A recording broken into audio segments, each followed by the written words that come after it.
This is the 40 Days for Life podcast with your host, Sean Carney. Hello, and thank you for joining us today on the 40 Days for Life podcast. I am Sean Carney, the president of 40 Days for Life, and your host for this podcast that is dedicated to helping you end abortion where you live. Happy summer. It is the summer of eugenics. Yeah, it is back and alive. So today we're going to get into Nazis and the master race and how eugenics is made quite the comeback in 2025. And joining me is somebody who for a very long time now has been trying to create his own master race, and that is Mr. Steve Carlin, who joins us from Madison, Wisconsin. I sure am glad that cancel culture is done in 2025 because I don't think I would have wanted to be introduced as trying to establish a master. I don't like it now, but I definitely would not have liked it 2 or 3 years ago. Nobody called Steve a Nazi until he grew out his amazing beard. Now all of a sudden you're evil and out of a Bond movie. Does it look particularly fascist to you? No, it looks good today. Ooh. You're like the good-looking Nazi soldier, you know, if that guy exists, which I'm sure he did somewhere. Their uniforms were pretty amazing in all fairness.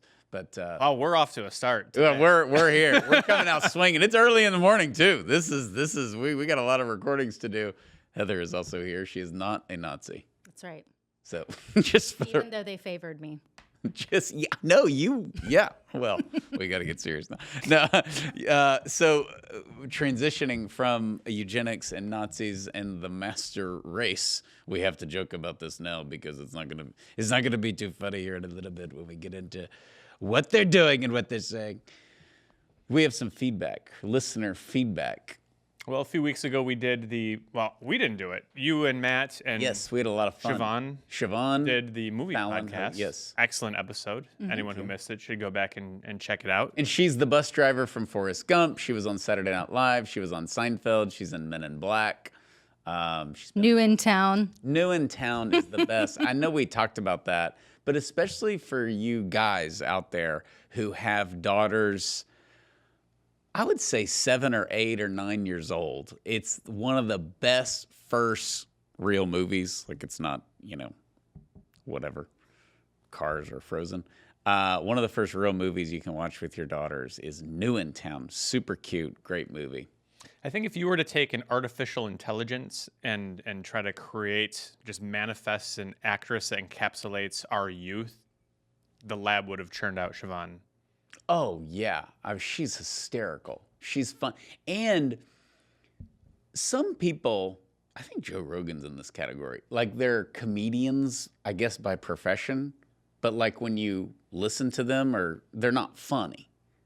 Like Jerry Seinfeld's funny all the time. If you see him in, Robin Williams was funny. There's just people that are funny. We know people that are funny. Matt's very funny, but he has a very serious job. But like, there are some people that are like, you're a stand-up comic, but then you hear them talk for a long time or interview somebody and you're like, you're not funny. Like, Siobhan is funny.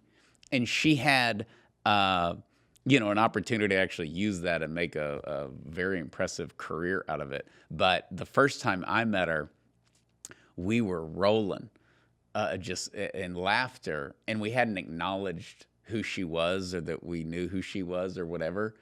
So we're like 35 minutes in and we're laughing, and I got real serious and I said, you look a lot like that lady from Saturday Night Live. You must get that all the time. And she goes, I know, I am her. And I was like, I know.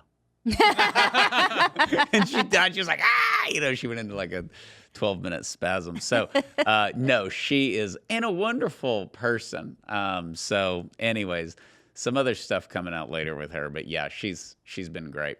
Okay, so what is this feedback? I'm nervous. Yes, no, nothing to be nervous about here. That's really actually. shocking. We encourage folks to send in their picks for pro-life movies that weren't necessarily designed to be pro-life.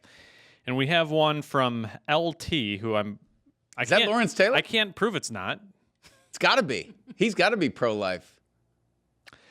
When I was young, I watched him. He has multiple children spread out around the world. So, which brings me to my next point. Don't do crack. Don't do crack.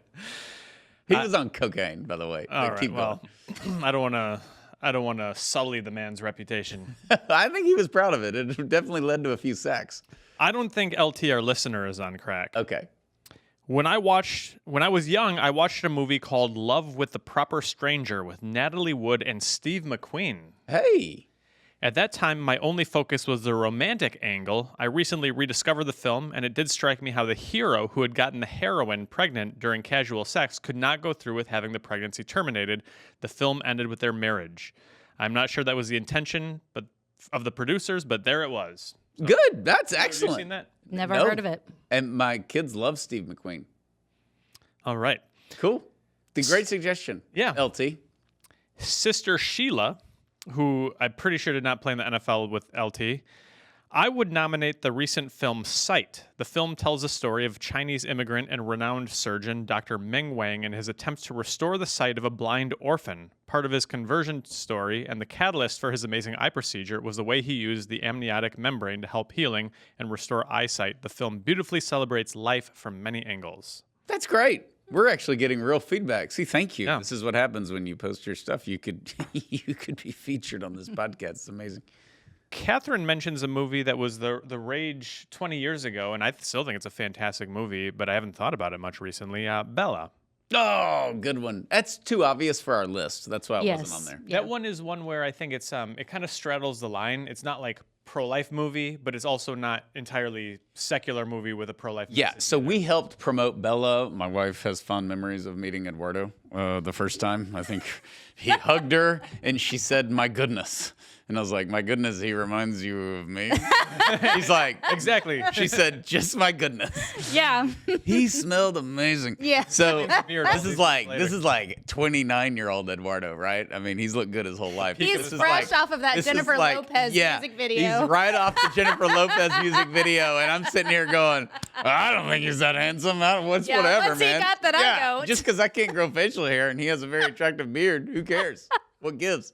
Anyways. Oh, that's so That was funny. actually a fun event because we went to an early screening of that in Houston. And besides Mary Lisa being overwhelmed with meeting a guy that probably like Adam looked like God, before the fall of man, we were all going to look like Eduardo. And then the devil and, sin entered the world and ruined it for all of us. But we really helped push that. I would put Bella in a category of agenda driven for sure, but the content wasn't. Yeah. So you could just show Bella to anybody and they'd be like, "That's a great movie."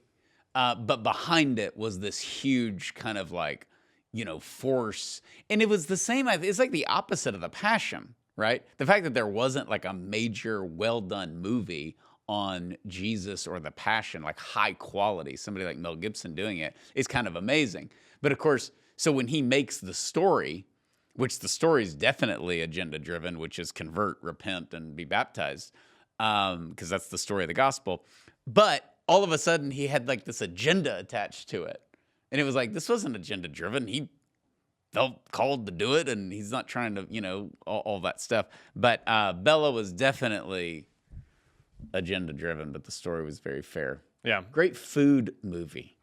Bella. Oh, you're right. The restaurant. The restaurant, and then they go to the parents' house. Who doesn't want to eat that Mexican food? It looked amazing. They dance. It's great.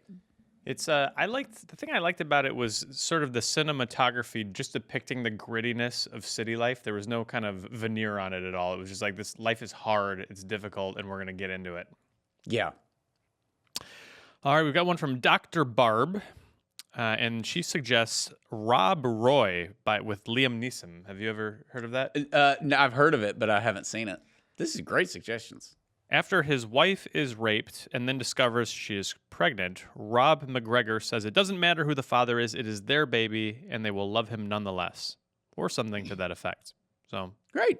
nice call. Excellent. Wow. I like these bit of unheard ones. That's good. Yes. They're on my list. I'm gonna try to watch those.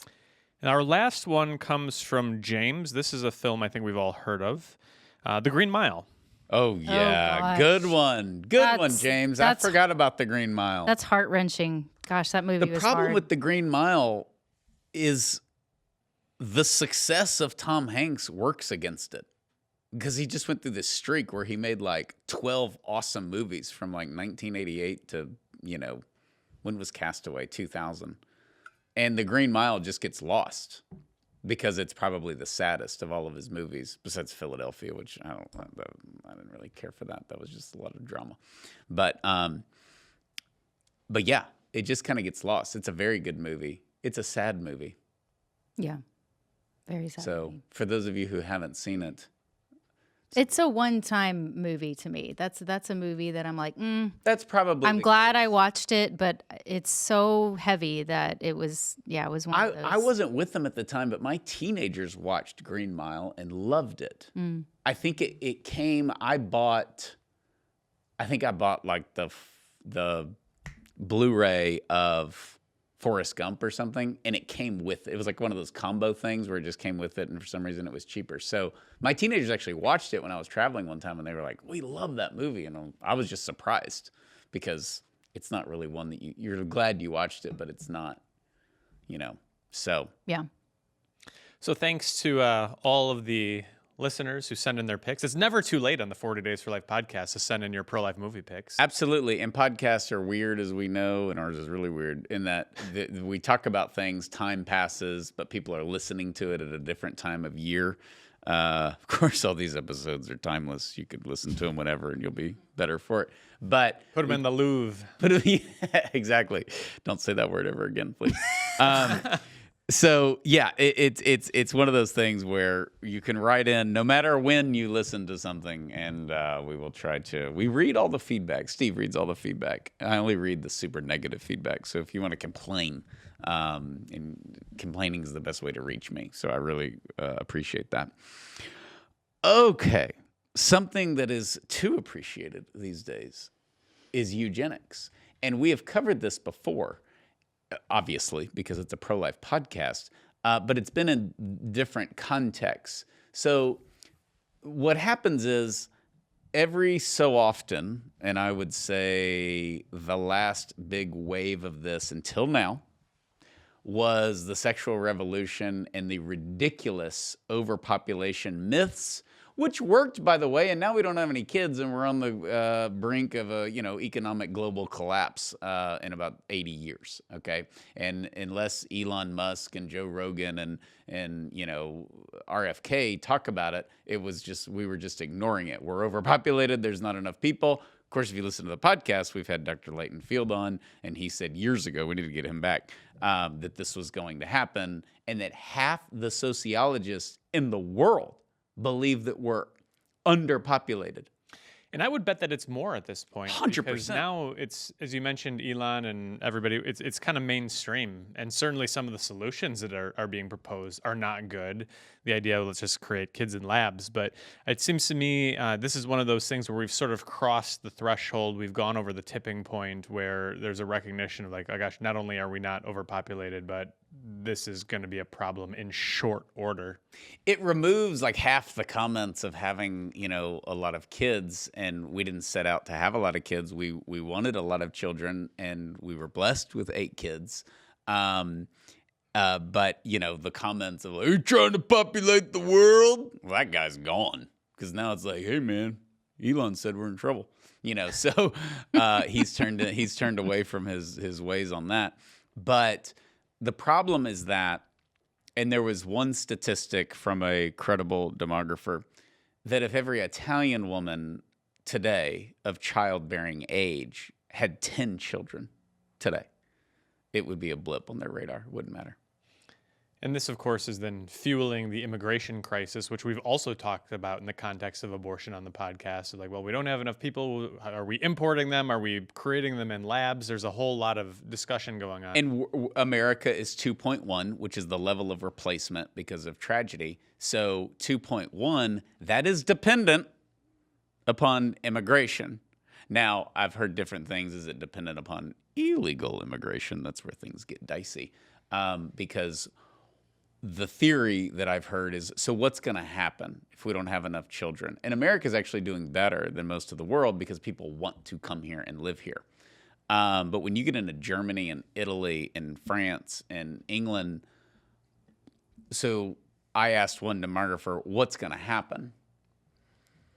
And his comment was, there's not enough people to support the economic needs. It's a little kind of end of the world scary stuff. So America will recruit out of Latin America and Africa. Africa's doing great. They're having children, right? They're so backwoods and stupid. They do stuff like that, like breed. So they do that. The Latin Americans are having kids. So America will basically not have enough people and will try to recruit engineers and doctors and lawyers and everybody else to avoid an economic collapse. To me, that's scary as hell. Like, we're not going to have enough workers. Because now the complaint is we don't have enough workers in agriculture, so we need illegal immigration, and that's always like kind of the debate you're not supposed to talk about and all that. And if we actually have Americans do it, we'll have to pay them and can't give them subpar living conditions. Yeah, we don't want to pay people.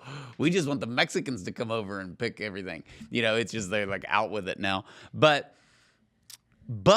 if you don't have enough people to teach or to be cops or to be engineers or doctors, it's a huge, huge problem. The Japanese are losing over 800,000 people a year.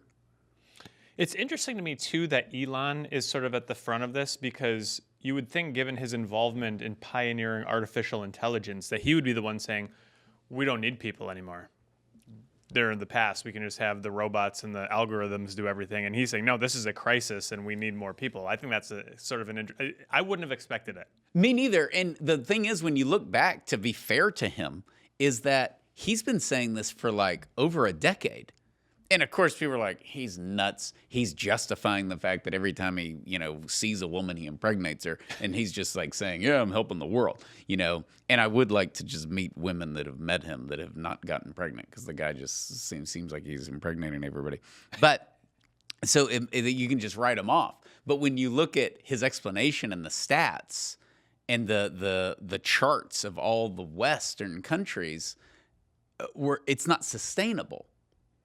And when you look at, if you want to look at, that's 100 years, we'll be dead, who cares?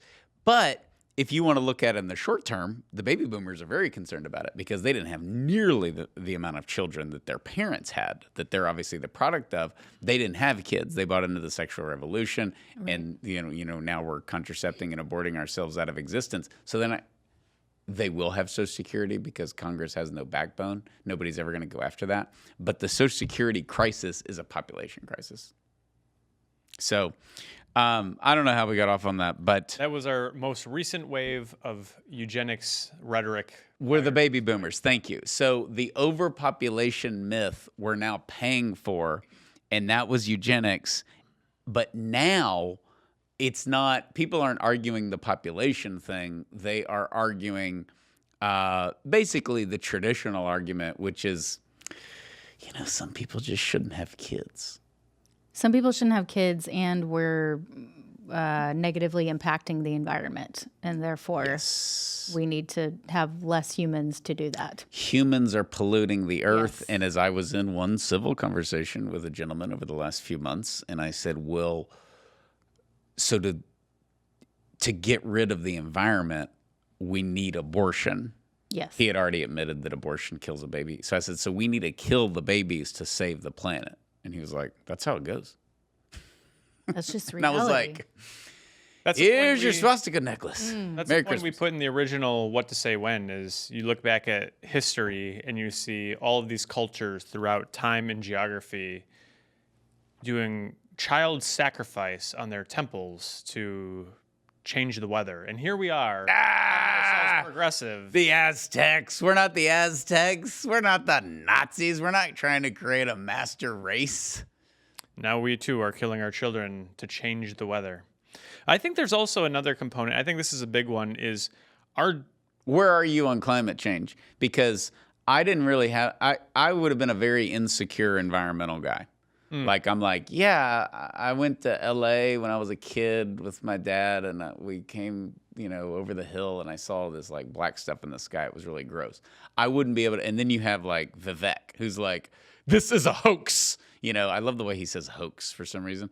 And So I didn't know either way. So I started looking into it, and I have more of an opinion, which is like mainly this has been filling religion for the left, and it's insane. And I think I've told you about the glacier thing that I saw in the airport, where I was like, well, the glacier's smaller in September because summer just went by, and that's why it's bigger in April. It's just like a total scam. So I'm very skeptical of it, and the fact that we don't say global warming anymore because we're cooling off. Global climate The change. deserts are shrinking. The jungles are growing.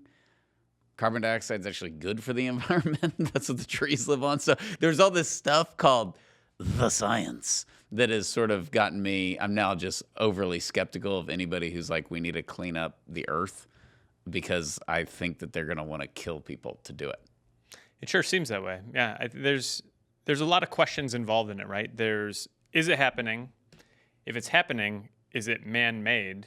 If it is man-made, is it necessarily a bad thing? If it is a bad thing, what can we do about it in the first place? And that's the link that I'm particularly skeptical of, because it usually results in we need to kill people and we need to raise taxes. And I just don't see either of those actually changing the weather.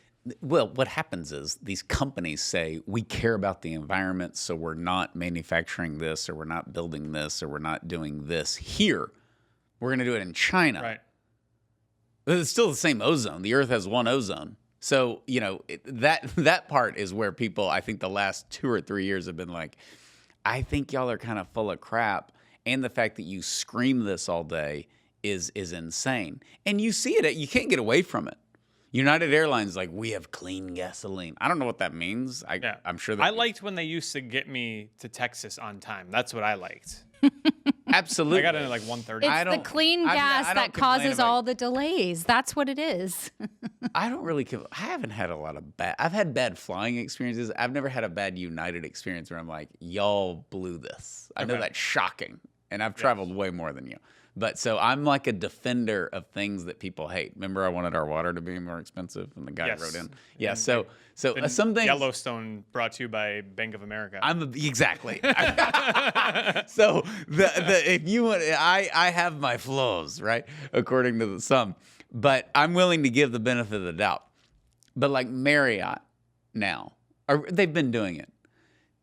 So I always like put the like do not disturb thing, because like I only need one towel, all that stuff. I don't want those people to have to like do the work, and I always like tip and stuff. But like I don't need them to like make the bed and all that when I'm gone for like 1 or 2 or 3 days. So I use more than one towel. If it's 3 days, I don't want people writing in. I'm very clean, according to myself.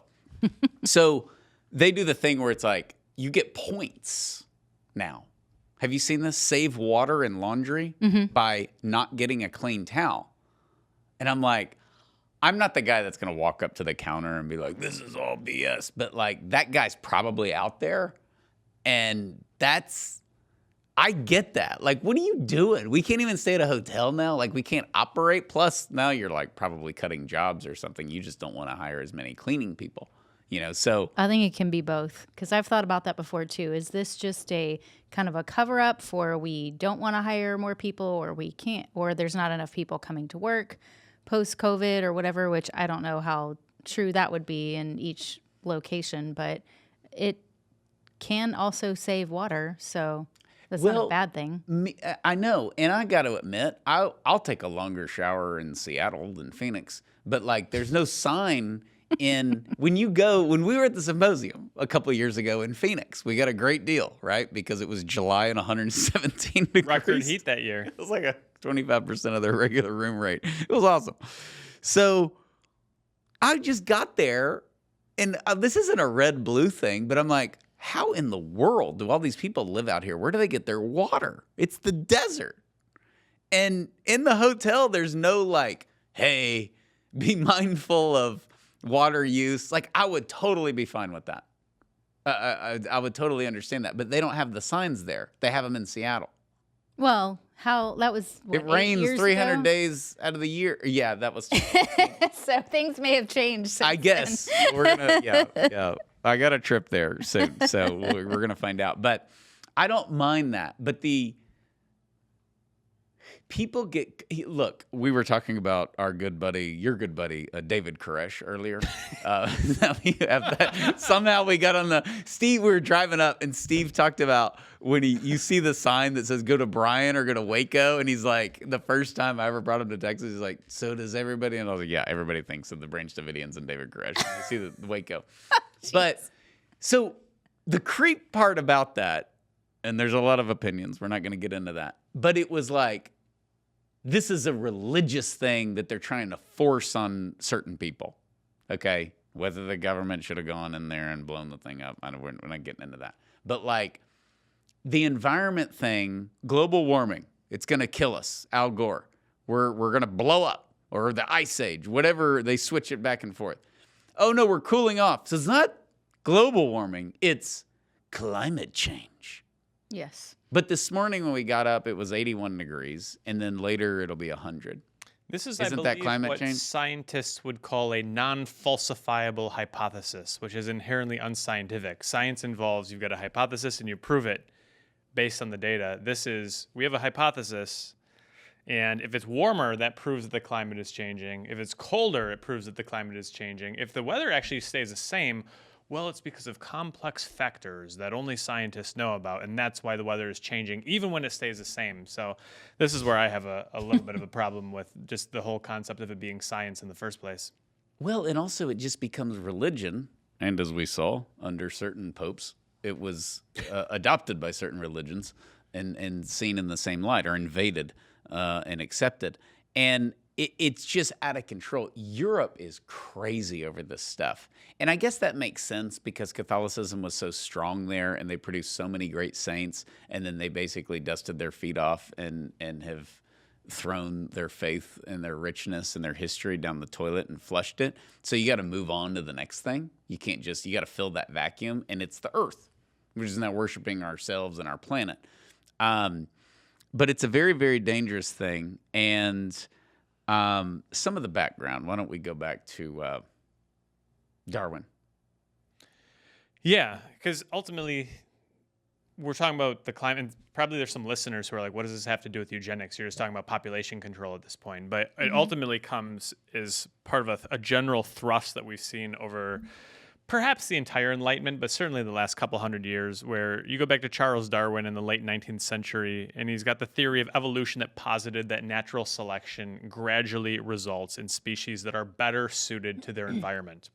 And I don't really want to do a podcast where we're discussing is evolution evil or is it not evil, but we can say that Darwinistic evolution is evil for sure, because this very quickly morphed into social Darwinism, where, okay, if this bird is better suited for its environment because it's got this shape of beak instead of that shape of beak, what if the same thing applied to sociology, where we would see that the poor are the unfit, and therefore if we're supporting the poor, if we're doing what the Lord commanded us to do, which is to love our neighbor, then actually we are inhibiting the evolution of the human race toward whatever utopia they have cooked up in their mind. And so this obviously involves eugenics. Eugenics itself is a term that was coined by Darwin's cousin, a guy named Francis Galton, who I would not want to have a beer with or dinner with at all. No, Galton, bad dude. Yeah, so it's just a pseudoscience that attempts to improve the human race by getting rid of the undesirables and maximizing those who are considered desirable. I think, though, at the same time, you have a lot of, I guess I mean this accurately, but progress. You have the Industrial Revolution, you have technology. I mean, we're inventing cars, we're messing around with air conditioning. The confidence of man is booming, right? I mean, the difference between the Civil War and World War I is just unbelievable in just technology alone, and not to mention the technology out in society. And so we're booming. We can do no wrong, you know? And then by the time you hit the roaring 20s, you're just like, the sky is the limit, baby, until 29. But it really is, and even that, like to come back and enter a global war 10 years after that, and to win that global war, the Allies, after the Depression, is so impressive. So we have a lot to be patting ourselves on the back on. But this leads to we can't be stopped. How do we make it better? And that turns to the unfit. And the unfit are the poor. That's how all the race stuff is like, it's really a poverty debate. So who's poor? Ooh, minorities. So you have the poor people, then you have the minorities, and sort of like declassifying humans into these categories of being unfit. Probably those who can't really work. Maybe they're, disabled. So we have all this, and eugenics is perfect for targeting these groups, and all in the name of progress, which is just carrying the day right now, when all this stuff starts to rear its ugly head. And so 1927, we have Buck v. Bell, which is a Supreme Court decision that upheld a mandatory sterilization law for people, quote, found to be afflicted with an hereditary form of insanity or imbecility. Imbecility. You're an imbecile. You're an imbecile, yeah. So part of this decision, even more intriguing, quote, 3 generations of imbeciles are enough, which... Is that Great snack time. Is that one of your, is that a T-shirt that you own? It should 3 generations of imbeciles is enough. There's a lot of politicians you could say that about with your family. We don't use imbecile enough in our society. I kind of want to be in an interview, and I just want to call somebody that if it's appropriate. Yeah. Find that time, Sean. We'll be waiting. Yes. So the Third Reich. When you go to the Holocaust Museum in D.C., actually, they cover all of this through the timeline. And it's interesting, and I'm surprised it's still there. But there's this section praising... Margaret Sanger. Well, of course, praising Margaret Sanger. Sorry, that's not what I was going to say. Okay. Yeah, that's a shocking thing, too. Praising Margaret Sanger, and you're like, she helped create all this? Yeah, she's part of this. No, it's a weird... I have not been there. Yeah. Really? Usually if I'm in Washington, D.C., it's sort of just like, my understanding is you need to take your time there. And I'm very rarely taking my time. It's kind of like do the thing, maybe go to the zoo or like whatever, and then out. It's terrible. We lived up there, never went. I'm up there all the time, never went. It was my son's 8th grade trip. Okay. So I was forced to go. And it was 4 months after I went to Auschwitz. So sure. Oh. It's just, it was a different, not that it doesn't have the impact, but it's just nowhere close because there's pictures of Auschwitz, but I just walked the grounds 2.5 months before. So it doesn't have that, but I can never get Nazi'd out with this stuff. So I did enjoy going through and seeing sort of the American perspective on it. But at Auschwitz, they're not praising Margaret Sanger. Why are they? This is where I was going with this. Like, I've never been there. Why? I cannot. So there's if I recall correctly, at least when I went there was a stack of books. And there was this section behind glass that had a stack of books. And in the book, on the plaque, it describes that these were books that were banned were they banned by the Nazis? Yes. At first? And you actually look in some of those books, and it highlights one of them, which was one of Margaret Sanger's early books, but it's because it's about feminism. Yeah. But it was like... It's in the feminist But she's a eugenicist. No. But it's... So it very much paints her as she's a victim in all of this because her book that was a good book, is the way that they're framing it, was banned. And this goes along with all of the other banned books. So the argument from the Holocaust Museum folks' standpoint would be, we're not woke. She was part of this. We're mentioning her. That's probably their argument. I don't know, though. I mean, are you going to go into Heimlich Himmler's dad was a good farmer? I don't know how you. Right. Yeah, it's just kind of I don't know. Some people are on the bad side. It also and they feels should stay there. forced. Yeah. It feels forced. Exactly. That's exactly So right. The Sanger part is before what I'm going to get to, because I'm I think I actually have a picture of it. My phone's off because we're recording, but I think I took a picture of the Sanger thing. You got to be kidding me. And then I took a picture of the next thing, which is this long praise of the Catholic Church for being the only institution for speaking out against sterilizations and certainly against forced sterilizations. And that was an odd thing to me after they praised Sanger. Number one, everybody hates the Catholic Church, right? Right. It's the only good thing in like this 30-minute litany of horrific things going on in Germany, and they highlight this.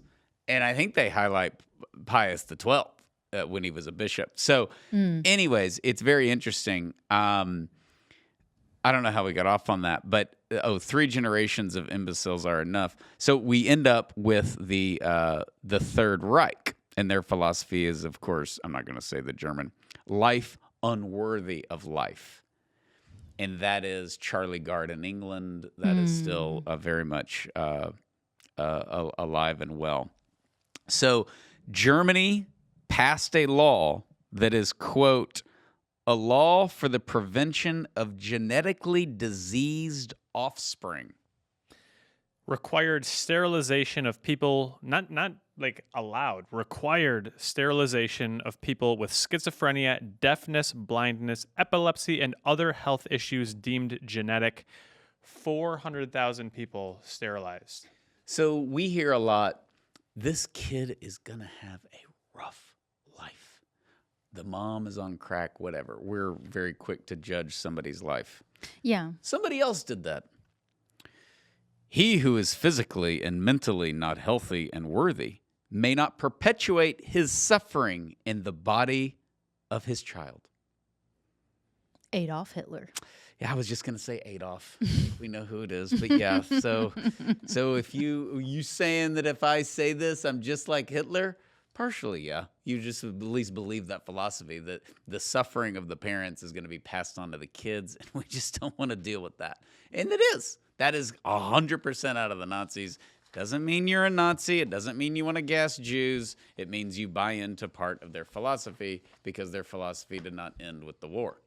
Yeah, because if someone tells me that they've got an idea for improving the race, I'm going to judge that idea before I actually hear what it is, right? Yeah. But that I hear that a lot today. I mean, it is more today because it's everybody's alive. like, I think Adolf's off his rocker. Even with people who would call themselves pro-life, I have heard very prominent or hardcore pro-life people who are against abortion say, yeah, but this group of people or this type of person, they're caught in a circle, a really bad cycle. They're not going to get out of it. Like the chances of them turning their life around, getting off of drugs, actually getting an education, getting a job, making a living, having purpose is severely slim. Like these people need to be sterilized. I've heard that so many times. And I've been told I need to be sterilized. well, of course, because look at you I don't guys. have You're that out of t-shirt. control. I remember going to a pro-life talk. It was like 2010. No, it was 12. So we had Bernadette. So we had 4 kids. And so I'm up making jokes about the kids and everybody's laughing. It's a fun time. And then I go on and give my talk and I'm not thinking about it. And so afterwards I'm standing there and this lady comes up to me and she grabs my arm and she says, I hope you can afford all them babies if you're having them. Oh, Lordy. And I was like, oh no, we're fine. Thank you. I stole this nice outfit off of someone on the street, ma'am. Yeah, actually, sorry. Yeah, I was like, you don't like my shoes? But like, it's just one of those creepy Southern pro-contraception lady got me. Yeah, it is. And I didn't even know she existed until then. Oh, yeah. But yeah, I know she yeah. does, but I hadn't encountered it personally. I was like, no, these sweet ladies. Everywhere, maybe you can Sean. afford them. And, but that is the whole, we need to sterilize everybody. Yeah, it's And I just get, like, interesting- yeah. I get it. I get the argument from the other side, especially for people who are totally fine with abortion and sterilization. I understand you're looking at a certain situation and you're looking at us, the crazy pro-lifers, saying, you want that guy to reproduce? You want more abandoned children? She's in a crack house. She's you on welfare. She these- has 8 kids. You want poor conditions Yeah. for these kids. And Yeah. it's like, no, 2 things can be true at once. Right. We don't want them to be sterilized and treated like animals. Right. And we want to also teach core values of human sexuality, basic self-control, and they're not below that. They can be taught that, just like we all can. Yes, obviously it's not gonna be as available to them with the situation that they're in, but that doesn't mean we shouldn't strive for that. And it's just really creepy that's where this all leads. But you can't say that because then you're calling people Nazis, and that's just now nobody wants to listen to you. Yeah, and Nazis have been overused for stuff that doesn't apply to the Nazis, Yeah. Donald Trump's a Nazi just doesn't work. He would be a terrible Nazi. He's only increased, freedom and spoken about liberty and democracy and all that stuff. So Hitler didn't do that. Hitler talked about forced sterilizations and rounding people up and the unfit. The only person I think are unfit are the Democrats, frankly. But I'm surprised it took this long. I actually made a note here back when you were talking about Elon, quote, running around impregnating everybody. Would have been an awesome time to break out the Trump voice. But. he's everywhere. You look around and everybody's pregnant. He shakes their head, they get pregnant. Oh, no. Quite impressive, actually. So the Hitler thing, with what you're saying, which is these people ought not breed. One of the what is in line with that, with the Nazi philosophy, is that death of innocent people solves problems, and that's where a lot of this comes from. Because some would, but they're not guilty of anything, right? They're just Jewish, poor, disabled, black, whatever. Okay, but they're not really guilty of anything. They didn't invade your country or rob you, in your home. But death against innocent people will solve global problems. That's the philosophy of the environmentalist lunatics. That's the philosophy of certainly the abortion industry. It is never why abortion is good. It is why something else is bad, and that can fix it. Yeah, it ultimately comes down to a rejection of suffering, which is something that cannot be, you just can't avoid suffering. You are going to suffer in life. Like for all of us here at this table, probably our worst days are still ahead of us. We'll get old and we'll suffer. We'll get sick. We'll have, God forbid, a child that gets sick. We may lose a spouse. There's like all sorts of things that can happen.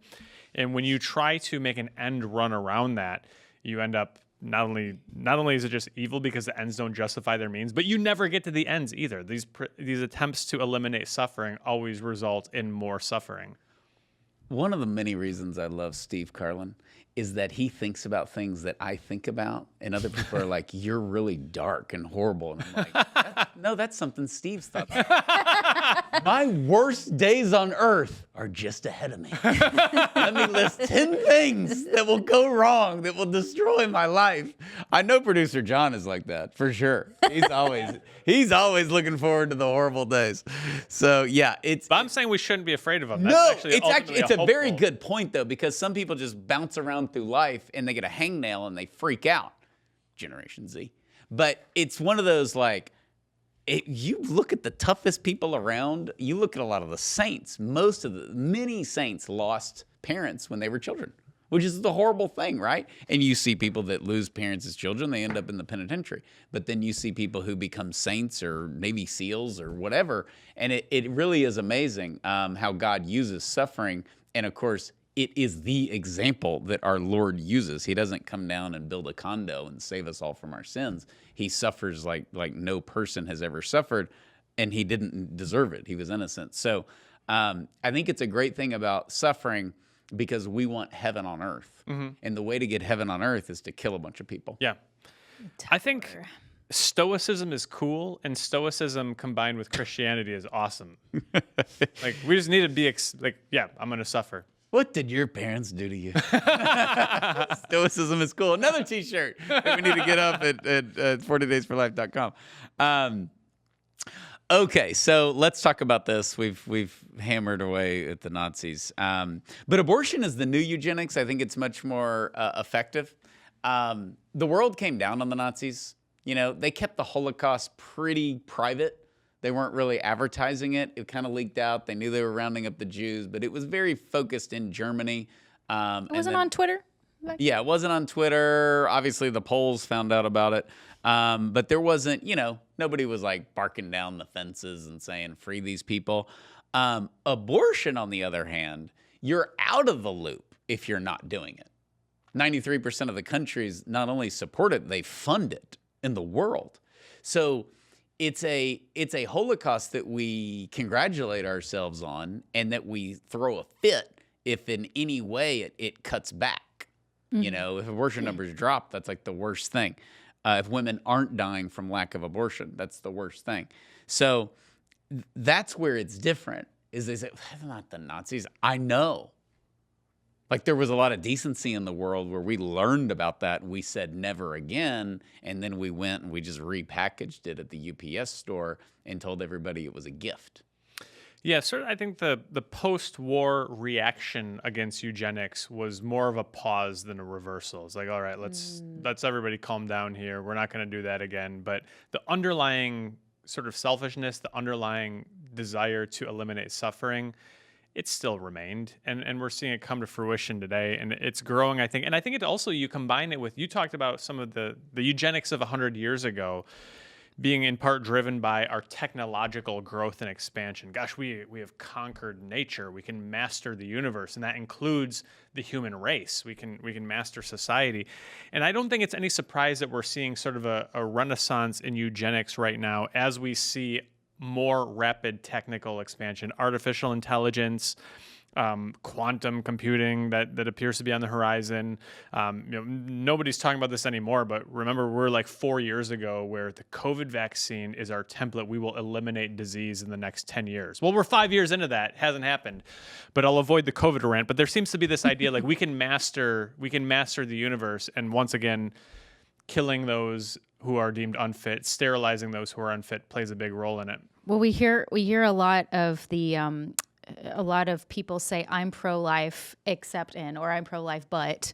What, do you think we should sterilize these people? Well, yeah. There's some caveats here, but so this is from an article called "I'm Pro-Life But" from Reason magazine last year. It says, for decades, the most prevalent image of an abortion-seeking woman was one choosing abortion because she didn't want a baby. In recent years, by contrast, the news has been filled with stories of women who were very much wanting their child, but find that continuing a pregnancy threatens their lives, will end the baby's suffering and dying soon after birth, or will end with a baby suffering and dying soon after birth, or will lead to similarly tragic circumstances. Front and center are stories of women whom abortion is the only option compatible with compassion, health, and life. Very, very true. We hear that all the time. We've heard that most recently in that Texas case with Kate, somebody. And the child is going to have a bad life because they have trisomy 18. And so therefore, we actually don't want this baby, and we don't want to enter into the suffering with the child. And therefore, it's better to kill the child. That's Charlie Gard. It's not in his best interest to live. Not in their best interest to live. What's odd about that judge, who I think is clinically insane, is he used his name. He said it's not in Charlie's best interest. Like, you don't need to make it personal. I mean, mercy. Try to have at least some distance. It's not in Charlie's best interest that he live. Oh. Thank you, God. That'll be news to him. Some of these people are like Batman caliber villains, right? Yeah. They belong in the Arkham Asylum. I don't know. I think even the Joker was pro-life. I think the Joker's a pro-abort. Boy, is this a tangent. He's got all these cool toys. You know, he probably wants a big family. He can, you know. Well, wasn't the Joker Jack Nicholson, who we know was pro-life? He was pro-life. He was adopted. He didn't seem very pro-life in the Dark Knight, but I digress. My movie confession is I have never seen The Dark Knight. What?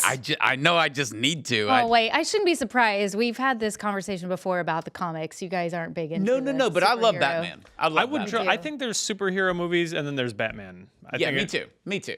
Yeah, all the Marvel and all that. I hate all that. But like, no, Batman, the '89 one with Jack Nicholson. I don't know. He's great in that.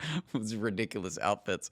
We got to get off the Joker. Now you can go back and look at, and they do actually a really good job of this at the Holocaust Museum in DC. They have Hitler's like speeches on, right? And you can sit there, and I was like, all right, I'm gonna go in blind, even though that's impossible. I'm like, I'm just gonna listen to him. And I'm like, all right, that's a good point. That's a good point. Okay, that's really bad. That's odd. That's weird.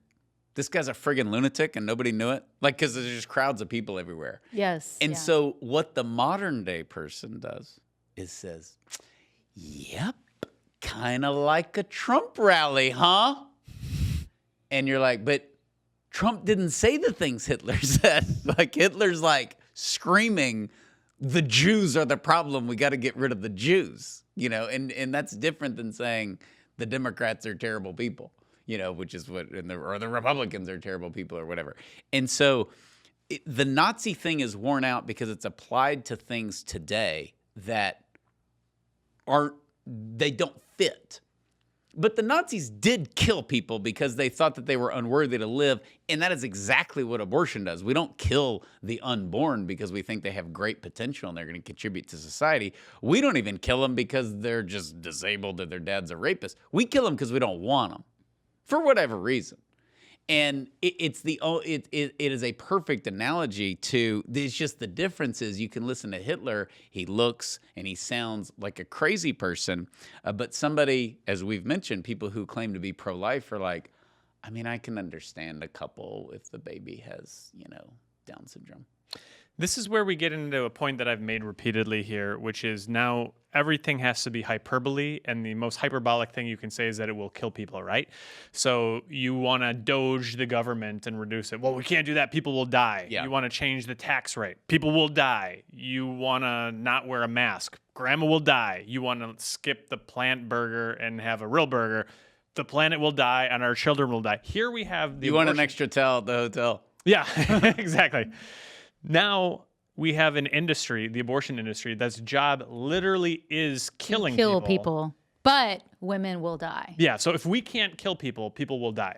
Yes. Quick point, we can't get off on this, but, you know, this is a sad point. This is a dark Sean point.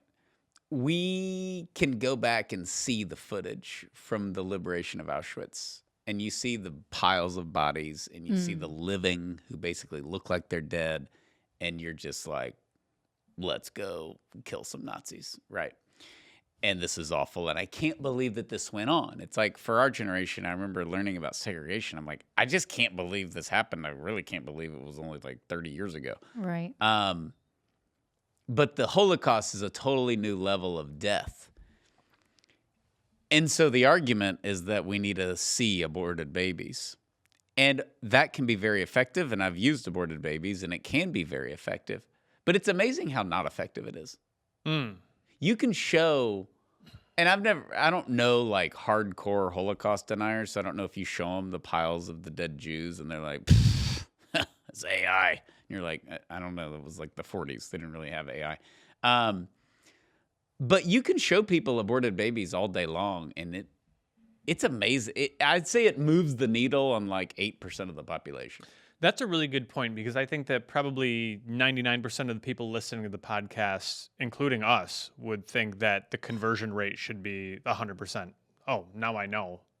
Ergo, I'm pro-life. But we've numbed ourselves to a lot of graphic material, and then like, I mean, I've had multiple instances, whether in person or I've seen on video, where someone is showing a victim of abortion and they'll just say, like they're not denying it, because that is a thing too. People will say that's not true. That can't be true. And those are the people who might, if they actually admit it and realize this was actually what happens, it'll move the needle for them. But there are others that will just say, yeah, surgery's messy. Yeah. Nobody said surgery's pretty. And we just don't do that. One of the best displays there at the March for Life, I forget who it is. Created Equal? I think it may be Created Equal. Yeah. Because all their stuff is very nice and very professional, if you're going to do it this way, right? But it's the lynchings, which are horrible, and then it kind of moves in the Holocaust and all this, and then it comes to the aborted babies. And now, for me, when I was like in like 8th grade, I think that's when I first saw an aborted. I was like, "Oh my God, we got to do something! This is terrible! Let's call the cops!" You know. And I had the normal freak out thing. Lila Rose had the same. She was really young when she saw Yeah. aborted babies. She's talked about that a lot. But that just doesn't translate for most people. And I don't understand that because it does for me. But I mean, I get ticked off when I see the lynching stuff.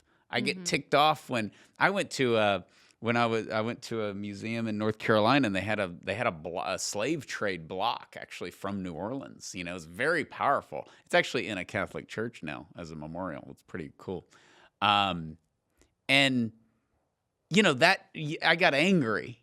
You know, like somebody's chained to that, and they had some pictures out, and it was crazy. And then you see the Holocaust, and you're like, what? And it just doesn't translate. And I don't think it's enough to say. I used to say, well, we're living in the midst of the injustice, so we're more numb to it, which we are, but it's not like we don't care when somebody's killed by a drunk driver. I mean, you're not just like, hey, that happens a lot. It's a frequent cause of death, and it is. But it doesn't like not bother us when we see the photos. And the unborn, they're just on their own, which is, I know, why we're here and why we do this, but like they're really on their own. Yeah. So I think to become pro-life demands something of us. We have to be willing to accept suffering, to accept that there are others who will suffer. And I think a lot of us, like not a lot of us or a lot of the listeners, but I think there's sort of this idea of like, I don't know, someone with an intellectual disability. I don't know, that's hard. That demands something of me. I shouldn't have to deal with that. And it's a lot easier to look the other way when you've got some self-interest in it. Okay, I have another dark point I'd like to make because I don't I don't fully agree with you on that. I think a lot of it is promiscuity and the fact that the babies come from sex, and it's kind of the deep down, the like, I look past the aborted baby is, what are you gonna do, bro? Sure. Kids are gonna have sex. People are gonna have sex. Infidels are gonna have sex. What's the Imbecile. Imbeciles are gonna Infidels. like 3 straight generations of them. three straight generations, and it's kind of like what.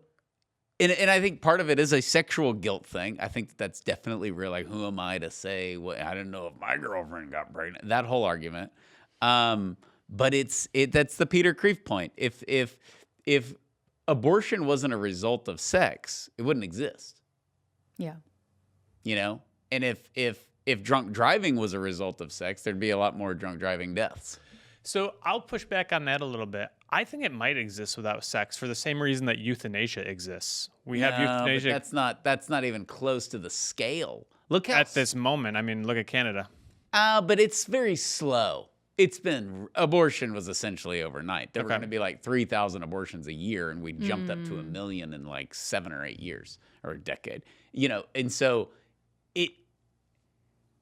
euthanasia has a stigma about it to where it's not allowed in a lot of places. Abortion, that's gone. I mean, if unless you're Malta or the Vatican, all these countries have a legalized abortion. And if you don't, like this is what the Mexican government is all, complaining about because it's only in the federal district, the federales, and the rest of the people are like, you're crazy, we don't want this. And they're all backwoods. So it's just standard. And I think euthanasia is probably different but we knew Grandpa our whole life, and now he wants to take a pill and die? He don't want to come to Thanksgiving? Well, he's in a lot of pain. This is probably for the best. I guess so, but are we going to see him dead? Not if you don't want to. I don't know. It's different seeing an aborted baby than seeing your grandpa dead. I will agree with that. I just think that there's a lot of similarities. They're like, well, we're going to kill this person for their own good. Sure. I think is the 100%. A lot of it, and maybe the real motivation is sexual. I can agree with that, but I think that we sell ourselves on it. Like, you can convince yourself of anything out of selfish reasons, right? Like, I need to. I've noticed some of the things that I've seen people do with their kids to like shove off their kids to the care of someone else and then just say that it's school and that way you can justify it. Oh, well, it's educational. We're putting the kids in front of a TV because it's they're going to learn. No, you just want to do what you want to do and shove your kids in front of a TV. I think this is a similar thing. Like, yes, the reason is you want to have sex. You don't want consequences. If we can convince ourselves, the most dangerous lies that we tell are the lies that we tell ourselves. This is for Grandpa's good. This is for the baby who would have had Down syndrome's good. This is for Charlie Gard's own good. I think that there's a lot of mileage in all of these sort of eugenic approaches.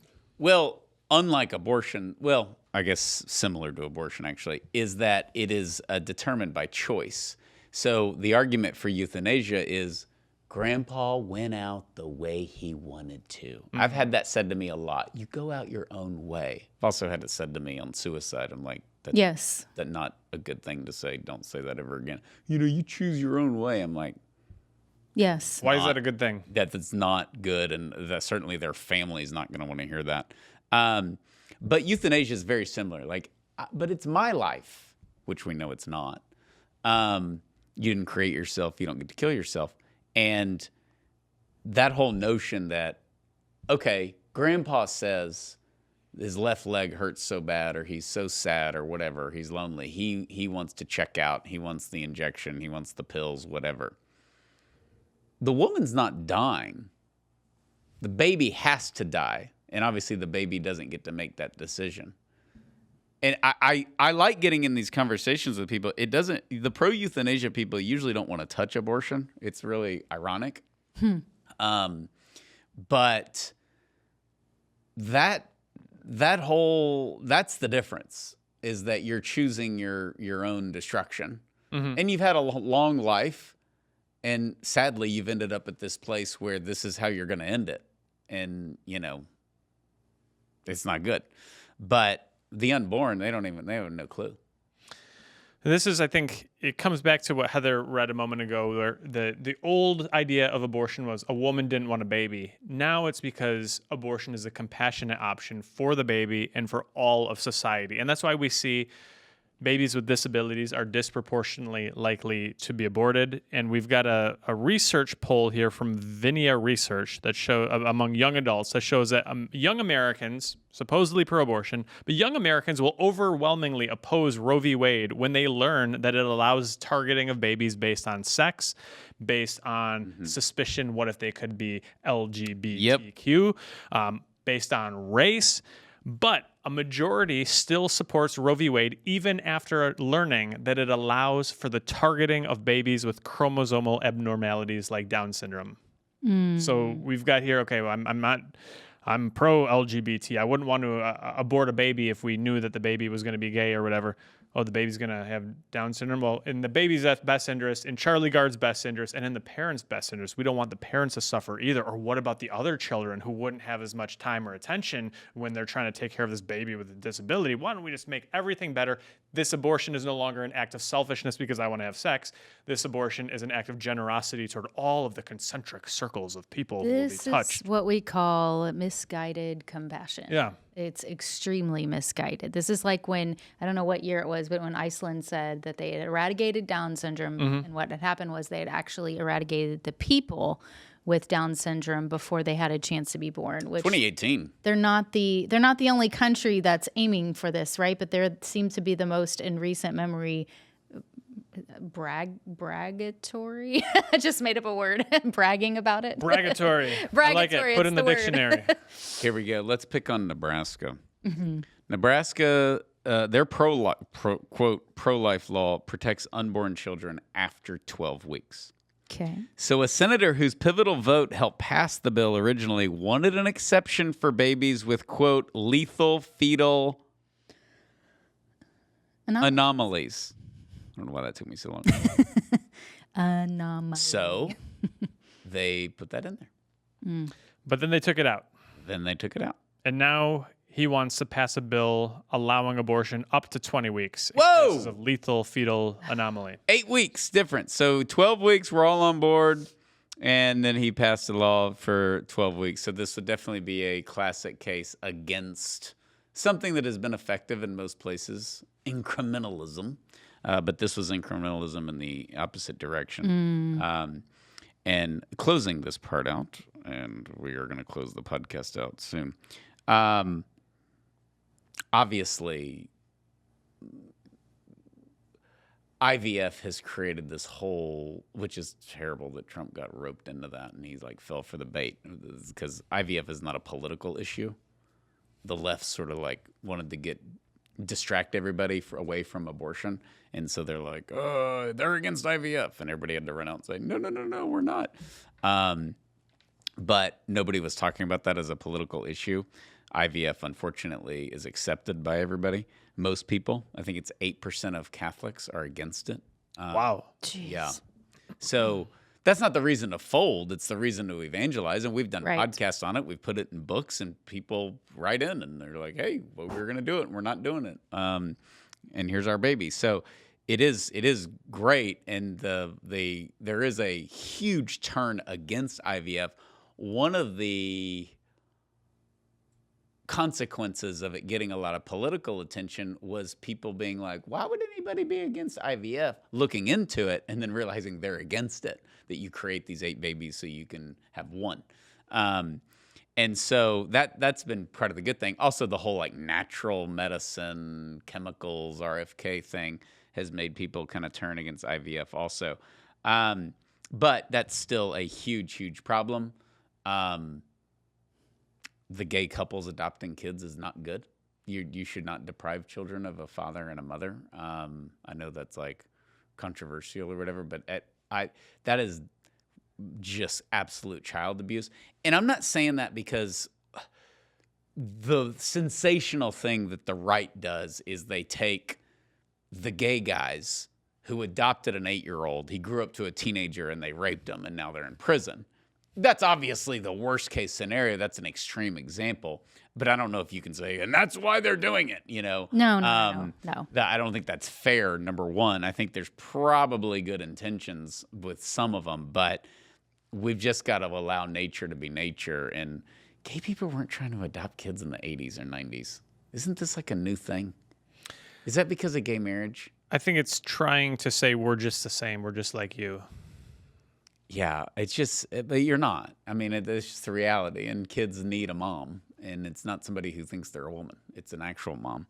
But the IVF and surrogacy, this is, sometimes I have to check myself because we're dealing with abortion on a daily basis, and I want to make sure, I don't want to.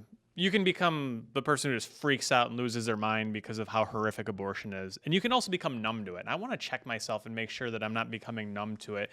And if I ever need to do a check on myself, reading about IVF and surrogacy and the absolute horrors and abuses that go into it make my blood boil. And we see the embryo selection. I mean, a typical IVF cycle, you might manufacture 8 human embryos and then you screen them. Well, this one might have something wrong, so we'll destroy that one. We'll destroy this one. We'll implant 3 of them. Well, this one isn't good. They might have not the best genes, so they use electricity to do an abortion, or the same lethal injection that's used in capital punishment.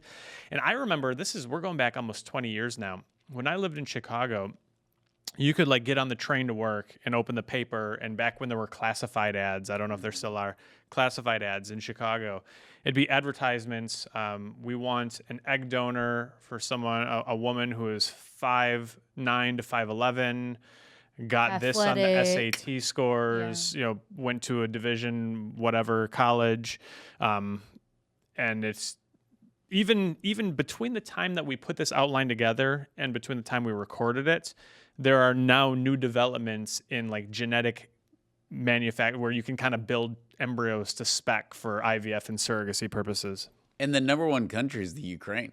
There's advertisements everywhere for women to do that and get paid from these Western families. And of course, we're paying for that because we sent so much money over there. Okay. Let's wrap it up here. So aborting babies based on race and class. I think we should highlight 2 very important ladies in history and their quotes here, and maybe people can guess. Eugenics without birth control seems to us a house built upon the sands. It is at the mercy of the rising stream of the unfit. Margaret Sanger. Who talked about building your house on sand as a negative thing? Isn't that unbelievable? There's just no shame.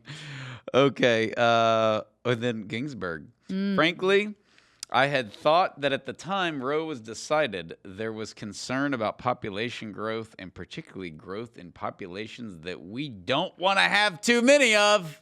Here you go. Thanks, Ruth. Yep. Good night. Classy. It just did not age well at all. I mean, underpopulated, just, yeah, well, she's dead, so we can't say too many bad things. But, like, just horrible, horrible philosophy. And just... Hitler's dead, too. I don't think he gets a pass. I don't know if Hitler gets the God rest his soul. You know. I'm not giving Margaret Sanger a pass either. Well, I'm talking about Ginsburg. Oh, Ginsburg. I don't really have a huge interest in giving her a pass, but whatever. Okay, Dr. Alan Guttmacher is the father of Planned Parenthood. He was the vice president of the American Eugenics Society. Boy, their conference must have been rip-roaring fun. Very white, I think. Yeah. That conference, there was a bunch of white people. So, and everybody had money. Okay. All right, you want to end on a positive note? You don't, but I I'm am make Mr. you. Positive. Oh, gosh, this is the Our worst crew days are all rest. ahead of us. Yeah. Rachel and Suzanne, they're the best. Yeah, Suzanne was told she needed to get an abortion. Needed to. Needed to. Rachel would die. She would die. Everybody's dead. She said, get lost. Yep. Have the baby. Rachel's, Now they're leading a 40 Days for Life campaign together. Saved Together, countless lives. mother and daughter. Rachel's 27 now. Isn't that believe. unbelievable? Gosh, when I'm I first hope I'm met right her, about that, I was Rachel. like a teenager when we first met her. Yeah, Yes. it's just I awesome. remember Dr. Haywood was constantly talking about this wonder child, and like I don't know what he's talking about. And then we met her, and yeah, he was exactly right. Other success So story. she wrote a little thing. Rachel wrote the abortion doctor a letter. Yes. Just not like, hey, you jerk, you wanted me dead. That's what I would have said. But she was very sweet, and my life has been so beautiful. And I think he wrote back. It was like, I'm glad you were allowed to live, or something. Yeah, two of the Good for you. actors did. Yeah, It's just like, what? Like, Yeah. you can't have your daughter look over the return letter? Like, you need an editor. and not all the stories have happy endings because, like, great, Rachel made it, but what if there was that problem and she had died? Does that mean she should have been killed before she could die? Right. No, of course not. But we've got Dan Miller in Milwaukee. He's got the beautiful story in the original 40 Days for Life book about baby Eric, who genetic anomaly lived for 6 hours. And I interviewed Eric's mom years after the fact and brothers, and they just gushed about what a blessing he was in their life in 6 hours. And we just did a piece in the magazine recently with the Vergano family in Australia. And their little one, the doctors pushed tooth and nail for them to have an abortion so they could not be pregnant, so they could get pregnant again and have a good baby, I guess. I don't know. But they chose life for their baby, and he lived for a couple of months. And even though the eugenicists would have wanted him cut out of the picture right away, I mean, think about all the resources that went into keeping him alive for just 2 months. Well, he helped bring about change of heart for many people who encountered that family during just 2 months. Yeah. Yeah, there's obviously such a dark side to this, and sometimes what gets left out of that is the heroic virtue part of it, and just the parents that a lot of people are raising kids with Down syndrome. A lot of it's just unbelievable that we don't celebrate these people. We kind of look at them and be like, "What were you thinking?"